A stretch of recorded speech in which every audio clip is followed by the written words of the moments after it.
네, 보석 같은 기업을 찾아 나서는 시간. 아태미경제TV 드림 CIS를 찾아왔는데 2부 시간입니다. 정말 2부 시간은요, 여러분이 꼭 보셔야 됩니다. 이것을 보신 분과 안 보신 분은 앞으로 바이오 투자에 있어서 하늘과 땅 차이가 되지 않을까. 그래서 2부 시간은요, 우리 드림 CIS 유정희 대표님의 지식을 다 끌어내는 시간. 그래서 제목도 유정희 대표께 바이오를 묻다 이렇게 정했는데요. 이제는 바이오에 여러분들이 증권사 리포트를 보면 뭐 대표님도 아시겠지만 개인 투자자들이 보면 이게 무슨 말인지 도저히 알 수가 없거든요. 그래서 이제는 그 궁금한 것들을 주식시장에서 지금 두각을 내미는 종목들에 대해 궁금한 것들을 대표님께 여쭤보도록 하겠습니다. 자, 우선 이제 본격적인 말씀을 나누기 앞서서 저는 우리 그러시수의 시청자님께서 어떻게 왜 드림 CIS에 대해서 이렇게 좋은 점만 얘기를 하냐 그러시는데 실제로 그렇습니다. 제가 아직 흠을 못 찾겠어요. 특히 저는 유정희 대표님께 반해서 참 이런 대표님이 계시면 이 회사는 잘 될 수밖에 없겠구나. 면전에서 그냥 듣기 좋으러 저는 말씀 진심으로 그런 건데 감사합니다. 전 대표님 지난 시간에도 말씀 나눴는데 대표님 보면서 아침 새벽에 일어나서 그 영어 수업을 꼭 듣고 출근했다. 또 영어를 위해서 성가대까지 들어가 미군 부대 성가대까지 들어 영어를 공부를 했다.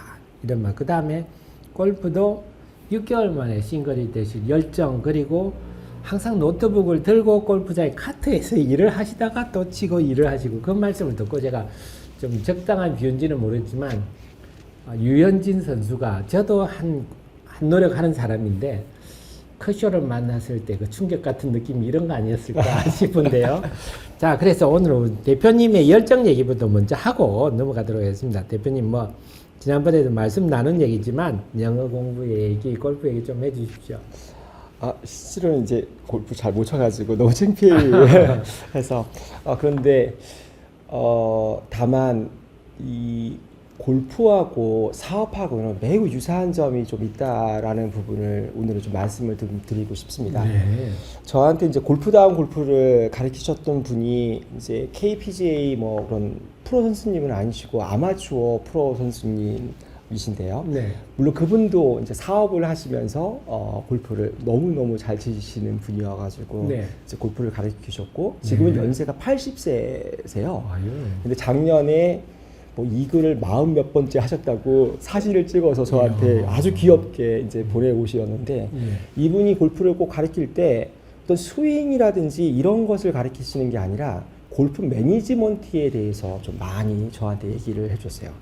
왜 채가 14개인지, 그리고 14개의 채가 어떤 의미인지, 즉 골프를 하러 갈 때 14명의 너의 직원들과 같이 나가는 거랑 똑같다. 어떤 직원은 드라이버에 해당이 되는 직원이고 어떤 직원은 7번 아이언에 해당이 되는 직원이다. 그리고 매번 같을 거라고 생각하지 말아라. 앞바람이 불면 7번 아이언으로 칠 걸 갖다가 앞바람이 부니까 조금 더 긴 6번 아이언이나 5번 아이언을 잡아야 되고 뒷바람이 불면 조금 더 멀리 나가니까 더 짧게 8번 아이언이나 9번 아이언을 잡아야 된다. 상황을 보고 적재적소에 그 일을 할 사람을 그 일을 시켜라. 그러니까 그 환경에 맞춰가지고 그 채를 갖고 꼭 쳐라. 그래서 항상 일정하지 않는 것이 사업이고 항상 일정하지 않은 것이 골프다. 그리고 두 번째로는 이렇게 처음에 초보자들 되게 연습장에서 드라이버 잘 맞고 아이언 잘 맞으면 막 가슴 이렇게 너무 자랑스럽고 어깨 빵빵 해가지고 내가 오늘은 골프장에 가면 무조건 잘 맞고 절대 오비 안 날 거고 벙커에도 안 빠질 거고 막 이렇게 하거든요. 진짜 벤처기업 대표님들 보면요. 창업을 하시고, 왜냐하면 그 분야에서 되게 많이 알고 있고 그렇죠. 내 기술은 너무 독특하고 특허도 갖고 있고 투자도 일부 받았고 내 거는 절대로 망하지 않아. 절대로 오비 나지 않아. 절대로 벙커에 빠지지 않아. 이렇게 시작하시거든요. 그래서 정말 초보자들이 벙커에 빠지면 당황하시거든요. 오비 나면 또 당황하시고. 예. 그럴 때마다 이제 프로님이 야, 골프를 치면서 벙커에 어떻게 안 빠져? 타이거우즈도 빠져. 남도 빠져. 어떻게 트러블 샷을 멋있게 해서 또 올릴 것인가? 뭐 오비 나면 다음 샷을 얼만큼 집중해서 칠 것인가? 당황하지 말고 한 샷 한 샷에 집중하고 벤처기업도 마찬가지거든요. 가다 보면은 데스밸리에 꼭 걸리거든요. 네. 또 이 의약품 개발이라는 것은 성공 확률이 낮아요. 그만큼 벙커에 들어갈 확률이 높다라는 거고 그만큼 실패할 확률이 높다는 거죠. 그래서 종종 바이오벤처 그 대표님들이나 임원님들 네. 임상이 왜 이렇게 안 돼? 뭐가 안 돼? 막 이럴 때 제가 은근히 이제 술을 한잔 하면서 그러죠. 벙커에 빠졌을 뿐이야. 벙커에 빠졌을 뿐이니까 자 이제부터 우리 집중해 가지고요. 트러블샷을 어떻게 멋있게 할까요? 절대로 장갑 벗지 마세요. 이제부터가 시작이니까 한 샷 한 샷을 더 하자라고 이제 저 스스로도 다짐하고 또 고객사한테도 이렇게 얘기를 하죠. 그래서 아 골프가 사업에 참 이렇게 도움이 되는구나. 요새는 그런 생각하지 한 샷을 얼마나 잘해가지고 스코어를 내가지고 돈을 땄다 이런 생각을 안 하고 있습니다. 대표님이 정말 노력파신데 저는 지난번에 대표님 뵐 때 그 백팩을 하고 지방 출장 가서 헐레벌 떠고 있었는데 야 대표님 참 저렇게 지식과 열정을 갖추고 이제는 보니까 내공까지 정신적 내공까지 갖추고 영업을 하시는데 안 될 수가 없겠다 그런 생각을 했는데 네, 자 감사합니다. 드디어 이제 대표님의 지식을 뺏을 시간입니다. 지식을 우리 걸로 만들어서 주식 투자에 활용을 해야 되겠습니다. 첫 번째 질문이 올해 주식 시장에서 참 돌풍을 일으키고 지금도 그렇습니다. 알테오젠이라는 네네. 회사인데 알테오젠이 인간 히알루로니다제의 원천 기술 결국 이게 이제 제가 알기로는 주사 링거 맞는 거를 피하 주사로 하는 그런 기술로 대충 이해를 하고 있는데 그걸 이번에 뭐 MSD 이게 머크 샤프 앤 돔 저는 그렇게 알고 있는데 여기에 독점권을 주면서 한다. 그래서 앞으로 돈이 엄청 많이 내년부터 벌릴 거다 하면 주가가 급등한 적이 있는데 자, 이 내용을 보면요. 개발에 따른 마일스톤이라는 단어가 나옵니다. 그 다음에 로열티, 판매 로열티 이런 얘기도 나오고 이런 얘기들이 많이 나왔는데 뭐 알테오젠은 대표님께서도 충분히 아시는 회사니까 이런 내용들을 지금 함께 좀 설명을 좀 해주십시오. 네네네. 실제로 MSD는 네. 정말로 세계적인 탑에 있는 네. 탑 오브 탑에 네. 해당이 되는 바이오 이제 글로벌 제약 회사니까 네. 여기에 라이센스를 했다는 것만으로도 어마무시한 내용이라고 좀 생각을 하고 있습니다. 네. 정말로 근데 알테오젠 어저께 저희 뭐 지인들하고 또 바이오에 있는 분들하고 같이 저녁을 식사를 했는데 네. 한 50%가 다 알테오젠 얘기를 했었어요. 왜냐하면 예. 거의 2, 3년 동안 8만 원, 9만 원 뭐 이렇게 그렇죠. 한참 올라갔다가 떨어져가지고 네. 알테오젠 언제 올라? 막 이러면서 계속 열심히 이제 기술 개발하고 있는 것을 알고 있는데 너무 안 오르니까 네. 막 미리 떠나기도 하고 뭐뭐를 하고 막 이러는데 2년간 참은 사람들, 3년간 참은 사람들, 네.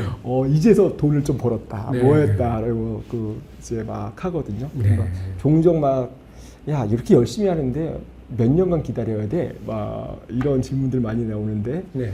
정말 열심히 하는 사람은 언제가 되는구나.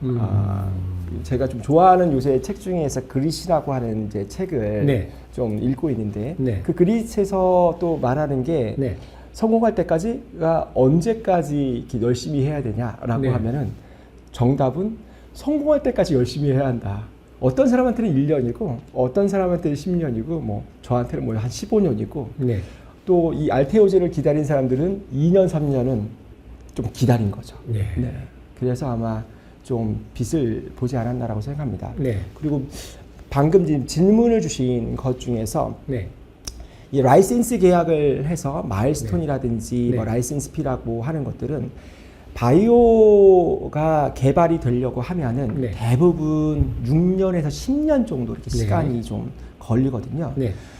그러면 이게 투자를 하고 뭘 사올 때 이 개발 기간 동안에 이게 망가질 수도 있거니까. 그렇죠. 그러니까 이 사는 입장에서는 리스크를 좀 해지하고 싶은 거예요. 네. 그래서 우선 전체적인 내용에 대해서는 텀시스라고 하는 중요한 컨디션들을 갖다가 네. 먼저 설정해 놓고 텀시스로. 네. 그리고 어떠한 조건으로 너에게 페이를 계속 해줄게 라고 이제 합니다. 네. 만약에 연구비를 내가 다 댈게 네. 이러면은 굉장히 이제 로얄티라든지 네. 이런 비용들을 좀 적게 주는 거고 연구비와 함께 이걸 주겠다라고 하면은 뭐 한 번에 주는 금액들이 굉장히 좀 크죠. 왜냐하면은 다음 단계로 적어도 넘어갈 정도의 네. 돈을 줘야 되니까. 그렇죠. 그리고 너한테 또 칭찬을 해줘야 되니까 네. 이익 부분도 약간 좀 돌아가게 해줘야 되는 부분이 있거든요. 그래서 네. 어떤 회사와 어떤 조건으로 하느냐에 따라 가지고 항상 이 마일스톤이라든지 뭐 로얄티라든지 네. 이런 것들은 좀 달라져요. 네. 아무튼 마일스톤이라는 하는 개발 기간에 따라서 네. 마일리지에 따라서 네. 너에게 돈을 줄게. 임상 1상 끝나면 얼마, 임상 2상 끝나면 얼마. 네. 대신에 처음 나랑 이제 네가 독점권을 나한테 주니까 네. 고마워 하고 계약금을 이제 좀 주게 되어 있습니다. 계약금. 그거를 우리가 다운 페이먼트 또는 퍼스트 페이먼트라고 하는데요. 네. 이 부분은 조금 안 나와 있지만 대부분에 보면은 전체 계약금 중에서 10% 정도 네. 부동산하고 거의 비슷한 것 같은데요. 네. 다운 페이먼트로 좀 주기도 하고 네. 그걸 현금으로 꽂기도 하고 네. 또 그것도 여러 번 끊기도 합니다. 네. 그래서 아무튼 통장에 꽂히는 돈이 좀 들어오는 것을 확실히 좀 봐야 되는데요. 네. 그래서 여기는 이제 개발 일정에 따른 페이먼트를 하기로 되어 있고, 아마도 이제 개발 기간이 좀 더 좀 다른 것보다 좀 짧으니까 네. 판매에 따른 로얄티를 또 네. 받게 되어 있습니다. 네. 그래서 판매를 MSD가 하면 네. 내가 판매 금액에 대해서 네. 한 2%에서 보통 10%까지 주기도 하거든요. 2%에 10%까지. 네네. 그대로 들어오기도 하고 이 판매 금액에 대해서 주려고 하니까 너무 크니까 크네요. 뭐 이익금에 대해서 몇 퍼센트 주겠다 이러한 경우도 있고 네. 아마 전체적으로 대부분이 이제 계약이 그런 식으로 좀 일어나거든요. 네. 그래서 런닝 로얄티도 있고 그다음에 마일스톤에 따른 로얄티도 있고 그다음에 여러 가지 부분으로 하게 돼서 아마 사는 쪽에서는 리스크 헤지를 하고 또 파는 쪽에서는 개발 비용과 개발에 여태까지 했던 것에 대한 보상을 네. 좀 받는 것을 갖다가 마일스톤에 따른 또는 상업 판매에 따른 뭐 이런 식으로 표현하고 있습니다. 자, 그러면 우리 그동안의 우리나라 기술 이전 사례를 보면 네. 말씀 아까 이렇게 계약금 다운 네. 페이먼트는 받고 네. 그 외 제 기억으로는 전부 다 기술 이전했다가 돌려받은 걸로 알고 있거든요. 근데 그럴 경우는 계약금은 돌려주진 않고 계약금은 내 거고 네. 그 다음에 개발 단계에 따른 마일스톤은 못 받는 거고. 그렇죠. 네. 그런데 만약에 자료를 딱 봤는데 네. 이게 거짓말이다. 아, 그러면 이제 그때는 소송이 붙게 되는 거죠. 계약금도 날려줘야 뿐만 아니라 위약금도 내야겠죠. 계약금까지. 그러니까 이러한 자료 때문에 보고 샀는데 네. 그걸 해보니까 안 되는 것들도 조금 있고 네.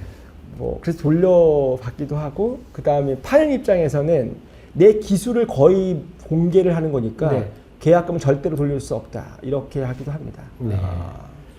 그래서 제가 보면 제가 기억하는 우리나라 사례 중에는 유한양행 오스코트의 레이저 티닛만 네. 중간에 마일스톤을 지금 한 1억 불 이상 받은 걸로 알고 네, 있고. 네, 네. 네. 근데 판매 로얄티는 초기 계약 때 안 밝히는 경우도 많더라고요. 그렇죠. 예, 예. 판매 예측을 충분하게 할 수가 없기 때문에 좀 그런 경우가 많아요. 그런 게 왜냐하면 나만 개발하면 충분히 예측을 해요. 네. 그런데 기술이라는 것이 네. 삼성만 TV 만드는 게 아니라 LG도 TV 만들고 뭐도 만들고 네. 막 하는데 누가 먼저 나오느냐에 따라 가지고 시장 점유율이 확 달라져요. 예. 그러니까 굉장히 마일스톤 베이스로 주려고 하는 이유도 개발을 촉진시키려고 막 하는 거죠. 네. 그래야지만 돈을 벌 수가 있으니까. 네. 자, 그래서 마일스톤이라는 거는 개발 단계에 따라서 주는 돈을 우리가 마일스톤이라고 한다 하는 네네. 것도 알았습니다. 자, 그 다음에 네. 또 주시에 최근에 또 다들 삼천당 지역이 네네네. 주가 변동성이 심한데, 자, 여기에는 공시를 보면 황반 변성 치료제 아일리아의 바이오 시밀러에 대해서 유럽에 독점 판매권 계약을 했다. 이래 주가가 급등하고 최근에 좀 네네네. 빠지고 있는데요.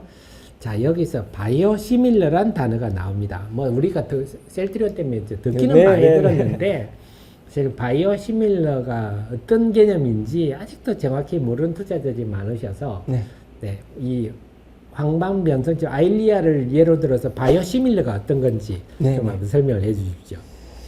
실제로 아일리아는 정말 블록버스터 신약이었었거든요. 뭐 네. 판매가 현재까지도 2조 정도로 판매가 되고 있는 걸로 예. 알고 있거든요. 예. 거기에 이제 바이오시밀러가 나왔다니까 그 시장에 적어도 몇십 %는 차지하지 않을까라고 네. 하면서 이제 급등을 아마 하지 않았을까라고 좀 생각합니다. 네. 정확하게 이제 시밀러의 뜻을 보게 되면은 네. 의약품은 두 개로 현재는 나눠져 있습니다. 케미칼 신약, 옛날로 이제 나왔던 뭐 예를 들어 타이레놀이라든지 뭐 항생제라든지 뭐 이런 것들이 이제 케미칼 신약에 해당이 되고 네. 요새 나오는 항체 의약품 이런 것들을 갖다가 생물 의약품이라고 합니다. 네. 케미칼 쪽에서 복제 의약품은 정말로 이그젝틀리 세임한 것을 말합니다. 화학적으로 완전히 동등한 거. 그것을 제네릭이라고 하고. 네. 근데 실제로 이그젝틀리 세임한다 할지라도 물리화학 쪽까지 완전히 동일할 수는 없어서 제네릭도 개발을 할 때는 사람한테 먹여서 네. 생물학적 동등성을 갖다가 확인한 양만 이렇게 그렇습니다. 하게 됩니다. 아, 예. 이 케미칼도 그럴진데 이 셀을 바탕으로 해서 만드는 이 생물의약품 안티바디 같은 경우 네. 아일리아 같은 경우도 안티바디인데 항체의약품인데요. 네. 이건 이그젝트리 세임하게 만들 수가 없어요. 네. 그러니까 그냥 비슷하게 만든다. 시밀러하게 만든다. 네. 그래서 바이오 시밀러인 거예요. 네. 근데 이 기술이 왜 어렵냐면 네. 비슷하게 만들어야 되니까 네. 정말 어려운 거예요. 오히려 그냥 신약을 개발하는 게 더 쉬울 것 같은 생각이 들 정도로. 아, 그렇습니까? 네, 그래서 시밀러로 우습게 볼 수는 진짜 없어요. 네. 유사하게 만든다는 것도 굉장히 좀 어렵고. 예. 근데 왜 유사하게 만드느냐? 개발 기간이 조금 단축됩니다. 신약 개발에 있어서 임상 1상, 2상, 3상 뭐 네. 이렇게 설계를 하고 또 마켓을 또 뚫기 위한 그런 초기 단계를 해야 되는데 네. 바이오 시밀러 같은 경우는 임상 1상, 근데 2상은 패스를 해주고요. 시밀러 하니까. 3상도 이제 설계한 쪽에서 보면은 신약 개발보다는 약간 약한 임상을 좀 하니까 개발 기간이 약간 더 단순하게 됩니다. 네. 예. 그러니까 바이오 시밀러를 하는 것이 기술적으로 조금 어렵지만 개발 전체 기간 쪽으로 보면은 더 단축되어 있죠. 네. 아일리아의 바이오 시밀러는 실제로는 우리나라에서는 3사 에픽스가 먼저 나왔고요. 아, 이미 나와 네, 있군요. 삼천당은 사용의 편리성을 증가시킨 프리필드 실린지로 네. 또 제형 변경을 해가지고 더 각광을 좀 받는 거죠. 이제 의사가 네. 쓰기가 더 편한 거죠.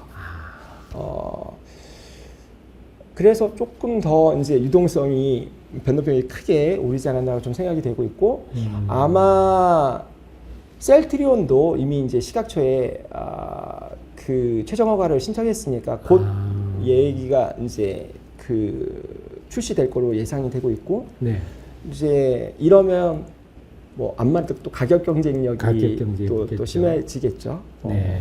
그래서 아무튼 바이오 시밀러들은 개발 기간이 좀 단축되고 오리지널 약과 대비해 가지고 좀 가격은 좀 싸지만 네. 충분하게 도전해 볼 만하고 또 삼천당처럼 이 단순한 시밀러가 아니라 제형 변경까지 좀 했다라고 하면 조금 더 특이하지 않았나 그렇게 생각하고 있습니다. 그러니까 우리가 일반적으로 우리가 알약 먹는 거는 다 합성한 것이고 네네네. 바이오 제약은 전부 이제 주사제라든지. 항체의약품 이런 거라서 이제 차이가 근본적 출발점이 차이가 다른 있다 이렇게 볼 수가 있겠고 그렇다면 삼천당 지역 입장에서는 미리 삼성바이오 에피스에서 미리 제품이 바이오시밀러가 나왔지만 이 집은 제형 변경이란 강점을 가지고 우리도 잘할 수 있어. 그런 이렇게 거죠. 시장을 공략한다고 봐야 되군요. 너무 똑같이 만들면은 두 번째 만드는 회사가 약간 불리할 수밖에 없겠죠. 네, 근데 또 센트리온도 또 나오니까. 나오니까 결국 저는 그래 저는 대표님 말씀 들으면서 바이오시밀러가 기술적으로 더 어렵다는 얘기는 저는 처음에 네. 뭐 좀 뺏기는 거니까 좀 쉬운가 보다 이렇게 생각했는데 그렇지는 않군요. 그 좀- 유동성이 굉장히 큰, 변동성이 큰 거를 비슷하게 만들어야 되니까 네. 너무 힘든 거죠. 네. 그 다음에 이걸 뭐 또 시청자님이 이해를 돕기 위해서 황반 변성이라는 게 황반이 그 우리 눈 안에 그 노란 네, 네. 망막에 있는 거죠. 그러니까 저는 그래서 왜 우리 그 의사님들이 항상 이렇게 영어를 이렇게 어려운 한자로 항상 하는지 모르겠어요. 이게 실제로 황반이 네. 이 망막 중에서 약간 황색을 띈대요. 그죠. 그래서 황반인 거거든요. 네. 그러니까 좀 노인이 되면 이제 이런 그 눈에 문제가 생기니까. 눈썹 황반 변성이 어쩔 수 없이 좀 생겨가지고 맞습니다. 이쪽 분야는 시장이 커질 수밖에 자, 없는 거죠. 그럼 이제 삼천당제약 주주님들은 확실히 이해를 하셨겠네요. 바이오시밀러가 기술적으로 어려우니까 삼천당제약이 대단한 일을 한 거는 맞고 상대적 강점은 제형 변경까지 했기 때문에 강점은 있다. 다만 경쟁이 치열해지고 수익성은 지켜봐야 되겠다. 그렇죠. 이렇게 얘기하면 되겠습니다. 자, 그 다음에는요 또 올해 많이 올랐는 종목 HLB 네네. 코스닥의 시총 지금 3위로 알고 있는데요. 최근에 공시를 보면 미국 계열사 베리스모와 함께 재발성 불응성 림프종 치료제, 뭐 사실 저는 이거에 대해서는 별로 알고 싶진 않고 에 대한 임상 일상 IND를 제출했다. IND라는 단어가 참 많이 나오거든요. 네네. 투자자들한테는 이게 낯설고 어려운 단어입니다. 그래서 임상 일상 뭐 이상이나 IND를 제출했다 이런 얘기가 뉴스가 흔한데 IND가 도대체 뭐고 이게 어떤 역할을 하는 건지 좀 알고 싶습니다. 신약 개발의 용어를 보면 IND하고 NDA라고 하는 용어가 네. 조금 있는데요. 네. IND라고 하는 것은 흔하게 임상을 해도 좋습니까? 라고 하는 승인서를 우리가 받아야지만 임상을 할 수 있거든요. 네. 그 승인서를 IND라고 합니다. 그래서 그러면- 우리나라에서는 네. 용어로는 임상시험 승인서를 제출했다라고 이제 합니다. 그러니까 그렇게 치면 별로 의미가 없네요. 제출했는데 그 다음에 뭐 받아들여져야 되는 거니까. 그래서 이제 검토를 이제 하는데 이 IND 패키지를 갖다가 준비를 한다라고 하는 것은 그만큼 기술이 돼 있다라는 거거든요. 네. GMP 하에서 네. 이 제품을 갖다가 품질 관리를 할 수 있을 정도로 만들었고 독성 실험을 통해 가지고 이미 안전성을 확보했고 그 다음에 임상을 어떻게 하겠다라고 설계를 좀 한 거죠. 특히 이제 이 베리스모의 요번에 난 것은 네. 이제 카티 제품인데요. 요새 네. 굉장히 많이 뜨고 있는 네. 뭐 예전에 이제 HLB를 통해 가지고 좀 들은 건데 네. 이 카티 기술이 굉장히 오래전부터 돼 있어요. 네. 그래서 뭐 최근 몇 년 안에 이제 그 킴리아 때문에 더 각광을 받고 네. 큐러셀이 이제 상장을 하면서 이제 우리나라에서 굉장히 카티에 대해서 더 많이 이제 관심과 내용들이 떨어지는데 네. 언젠가는 이 2세대, 3세대 지금 거의 2세대 카티, 이제 3세대 카티 쪽으로 되는데 네. 이것들이 좀 내성이 생기지 않을까라고 네. 많이 걱정들을 하세요. 네. 그런데 이제 베리스모는 그러한 구조를 카티의 구조를 조금 더 달리해서 네. 내 거는 이런 내성을 좀 극복을 해서 좀 다른 것에 비해서는 이 불응성이라든지 재발성에 있어서는 네. 더 효과가 좀 좋다라고 계속 예전부터 얘기를 했었거든요. 네. 그 제품이 드디어 임상을 시작했다. 그리고 미국의 FDA 이제 IND를 내면 보통은 우리나라보다 좀 더 빨리 좀 주는 편인데요. 그렇습니까? 예. 대략 30일 안에 별도의 내용이 없으면 이제 승인을 해서 이제 가합니다. 네, 한국도 역시 30일이라는 규정은 있긴 한데요. 네. 통상적으로 조금 더 미국이 좀 빠른 편이기는 합니다. 그럼 R&D 하는 데는 저희 드림 CIS가 주도적 역할을 해야 될 것 같은데요? 저희도 이제 벤처 기업은 저희가 R&D 패키지를 보통 해드리고 있고요. 네.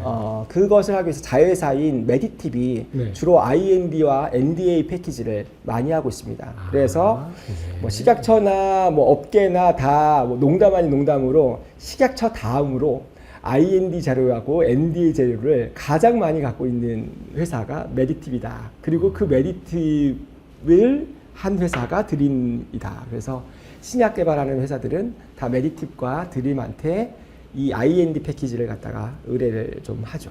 그럼 메디팁에서 R&D 이걸 해가지고 승인을 받으면, 받으면 드림이 이어받아가지고 이어받아서 하는 그렇게 거예요. 하죠. 아, 그래서 그럼 저희가 이해가 되네요. 작년에 왜 다른 회사보다 월등하게 수주를 많이 했냐면 그러한 메커니즘을 통해 가지고 월등하게 수주를 많이 일종의 했어요. 수직 계열화가 딱 돼 있군요. 네, 그렇습니다.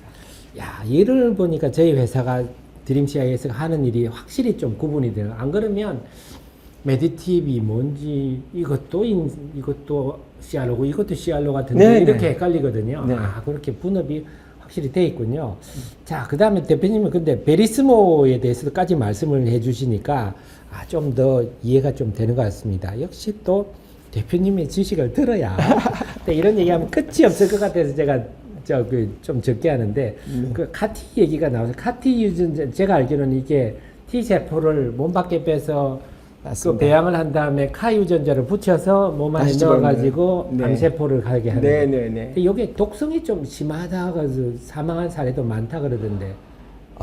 실질적으로는 네. 이제 그 넣게 되면 면역 반응들에 대해서 관여하기 때문에 잘못하게 되면은 이제 우리 면역에 활성화되는 사이토카닌이 더 많이 이제 분비돼 가지고 네. 훨씬 더 나쁜 결과를 얻기도 합니다. 그것을 얼마만큼 제어를 할 것인가. 이게 이제 카티의 기술들이고 또 그것을 위해 가지고 구조를 갖다가 좀 바꾸려고 하고 예. 또 얼마만큼 또 활성화시키느냐 그런 것들이 좀 다르죠. 회사마다 그래서 유사하게 만들려고 하기도 하고 이렇게 좀 다르게 만들려고 하기도 하고 어떻게 맞는 건지는 좀 잘 모르기 때문에 결국은 일종의 이게 표적 항암제라 볼 수 있겠고. 그렇죠. 명함하면 제죠. 표적적으로 굉장히 요즘 핫한. 혈액으로. 네. 왜냐하면은 다른 것보다는 현재까지 이 혈액 쪽에 있어서의 암에 있어서는 네. 반응률이 굉장히 좋거든요. 이론상으로만 아. 따지면 거의 완치 갖고 와야 되기는 하는데 그러지는 않고요. 혈액암 쪽에는 카티가 굉장히 효과가 있다. 그렇죠. 예, 참 대표님하고 말씀 나누다 보니 끝이 없습니다. 끝이 이러면 밤새할 것 같은데 자 그러면 우리가 HLB 주주님들은 이제 어느 정도 이해를 그러니까 결론적으로 요거만 따지면요. 베리스모가 이렇게 해서 IND를 제출했다는 거는 흔한 게 아니고 상당히 의미는 있는 거다. 그럼요. 이렇게 실질적으로 카티 정리가 같은 되겠습니다. 경우에는 의미가 매우 있다라고 보죠. 자, 그 다음에 오늘 또 대표님하고 녹화하는 이날 지노믹트리 주가가 좀 많이 올랐는데 지노믹트리도 또 주주님들이 관심이 많은 회사인데 어떤 얘기가 나와요? 방광암 진단키트 얼리텍 B가 미국 의학협회로부터 의료 코드 취득을 완료했다. 이런 얘기가 나오면서 내용이 복잡합니다. 지노믹트리가 받은 CPT PLA 코드가 실험실 개발 검사 LDT에서 적용된다. 그러면서 클레아랩 얘기도 나오고, 자, 아주 복잡했습니다. CPT, PLA 코드, LDT 서비스, 클레아랩 이런 단어가 나왔는데 이거는 정말 대표님께 설명을 들어야 될 것 같습니다. 네. 이것은 다른 신약 개발 회사에서 볼 수 없는 용어들이거든요. 네. 왜냐하면은 다른 회사들은 뭐 신약을 갖다가 뭐 IND 1상 뭐 2상 뭐 이런 식으로 오고 네. 뭐 이제 뭐 최근에 HLB가 많이 오는 것은 간암이 그 네. 치료제가 미국으로부터 NDA 이제 승인을 받을 예정이다. 뭐 이런 것 뉴스 때문에 많이 올랐거든요. 네. 승인 받는 자체가 아니라 이미 승인을 받아놓고 네. 그 다음에 판매를 어떻게 하겠다, 보험 적용을 어떻게 하겠다, 이 단계가 바로 CPT 코드 단계예요. 오, 예. 그래서 이제 바로 돈이 나오는구나 라는 거거든요. 우리나라에서도 새로운 어떤 진단법이라든지 새로운 어떤 약이 나오면 반드시 치료법이 새롭게 된다면 행위수가라는 걸 받아야지만 네. 보험이 적용이 돼요. 네. 행위수가를 영어로 하면은 그게 CPT예요. 그래서 CPT 코드를 우리 한국도 코리안 CPT 코드라고 하고 미국은 이제 CPT 코드라고 해서 Current Procedural Terminology. 그러니까 그 프로시디얼 행위를 하는 터미놀로지인 거거든요. 네. 그래서 보험 코드가 나와야지만 사보험이든 미국에서만 독특한 이제 65세 이상 하는 메디케어에서 네. 지원할 수 있는 코드를 획득하게 된 거죠. 예. 그래서 상당히 의미가 있는 거네요. 이제 미국에서 팔 수 있다는 거죠. 팔 수 있다. 허가만 받아서는 바로 판매를 못 하거든요. 네. 이러한 이제 진단에 있어서는 반드시 CPT 코드를 받아야지만 할 수 있기 때문에 여기는 더 한층 더 나아갔다. 그래서 네. 바로 이제 돈을 벌 수 있다라는 거고요. 네. 이제 PLA 같은 것은 LA 이제 P보다는 이제 LA가 랩에서 어나리시스 하는 이제 실험 실적 그 진단 검사라는 거고요. 네. P가 이제 프로프라이어티 해가지고 네.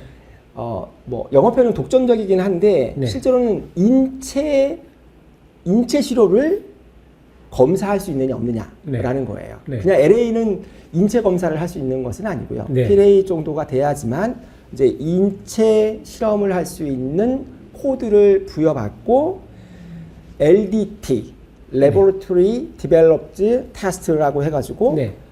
이제 여기에서 검사를 할 수가 있는 거죠. 이제 예를 들어가지고 코비드 우리 코로나 진단했을 때를 네. 다 LDT가 검사한다고 생각하시면 돼요. 음. 그래서 우리나라에서는 뭐 삼광의료재단, 뭐 녹십자의료재단, 네. 뭐 SCL 이런 데들이 그 많은 시료를 갖다가 이제 처리를 한 거죠. 그게 LDT 이게 군요. LDT고요. 네, 네. 그래서 그러니까 되게 클리어 랩이란 거는 그걸 하는 그냥 센터고. 네. 그래서 네. 클리어랩 같은 경우에는 우리나라에는 없는 건데 우리나라 우리나라는. 시각처가 이제 관여를 해야 되는데 미국은 이제 클리어랩이라고 하는 것은 FDA 승인 없이도 네. 자체적으로 LDT를 할 수 있는 곳을 말하는 된 건데요. 합법적으로. 네, 합법적으로. 뭐 미국에는 2군데 정도 있다라고 얘기를 하는데. 지노믹 트리가 2군데 있다 이 말씀이시죠? 네네네. 네. 그래서 아마 더 이제 약간 그 많이 이 상업화됐다라고 생각하고 그것을 좀 잘 이해하시는 분들이 주식을 사지 않았나 생각하는데. 예.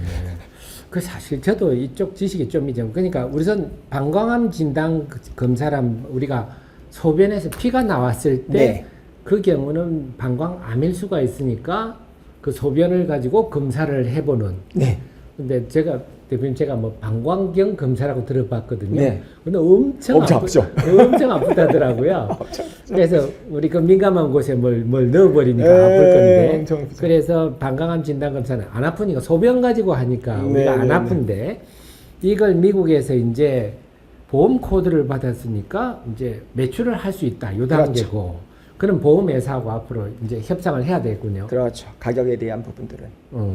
그리고 아까 이 말씀을 대표님과 잠시 전에 나눈다. 우리나라도 보면 비급여 요즘 이런 진단키트 때문에 비급여 AI도 그래서 이런 저는 비급여 하면 비급여니까 이게 판매에 좀 지장도 있고 좀 불리하지 않나 급여가 좋지 않나 했더니 대표님이 현장에서 다른 말씀을 해도 비급여 한번 말씀해 주십시오.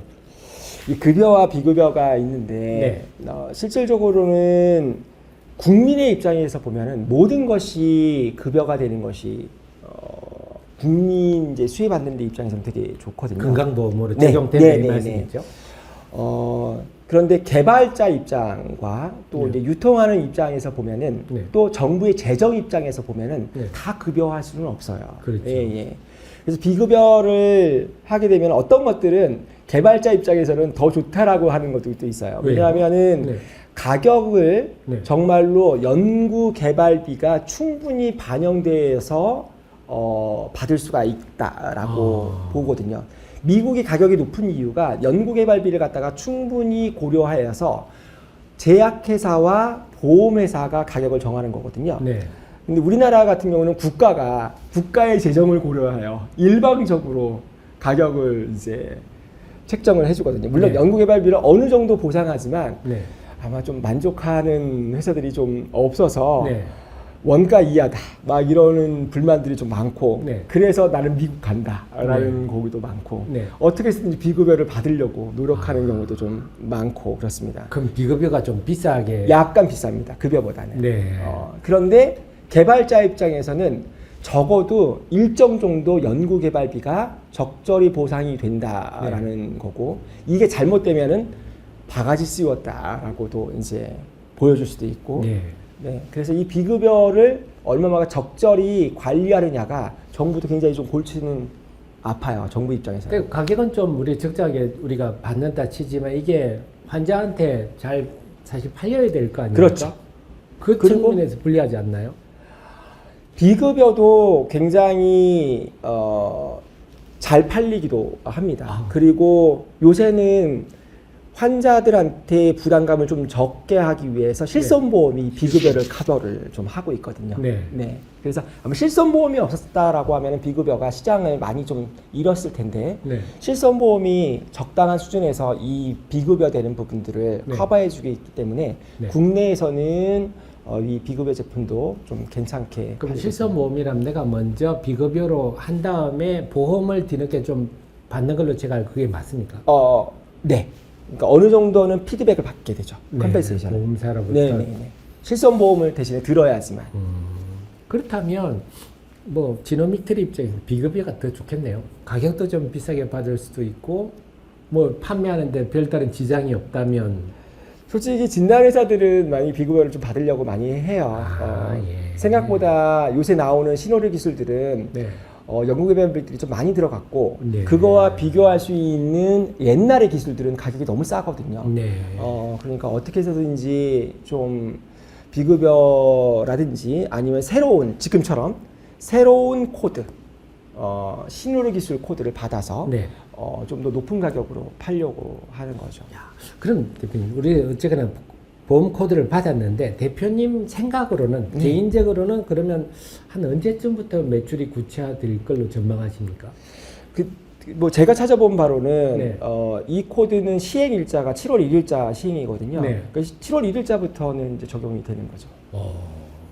대신에 보험사하고 계약이 맺어져야 되는 거니까 그건 시간이 좀 필요하고. 뭐 7월 1일 이전에 보험사들하고 계약이 되면 그 7월 1일부터 진짜 매출이 되는 거고요.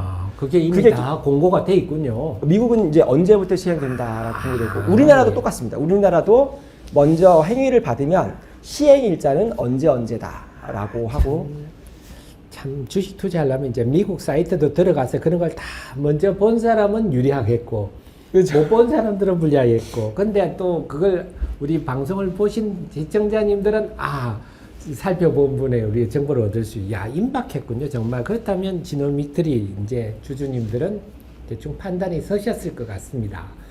자, 그래서 오늘 참 대표님 오늘 유정희 대표께 바이오를 묻다 오늘 시간 보셨지만 오늘 저희가 살펴본 회사들이 알테오젠, 그다음에 HLB, 삼천당 제약, 지노믹트리 다 여러분들이 관심이 많은 회사인데 알기 힘들었던 내용을 우리 대표님의 현장의 생생한 지식을 얻으셔서 주식 투자에 큰 도움이 되실 것 같습니다. 앞으로도 우리 드림 CIS의 유정희 대표님의 이 풍부한 지식을 제가 상장 기업과 관련해서 계속 얻는 방송을 제가 만들어서 투자자님들과 함께 하려고 생각합니다. 오늘 대표님 저도 너무 많이 배워서 너무 큰 도움이 됐는데 대표님 앞으로도 투자자를 위해서 대표님 지식을 좀 많이 좀 알려주셨으면 좋겠습니다. 그대로 대표님 말씀 한번 해주십시오.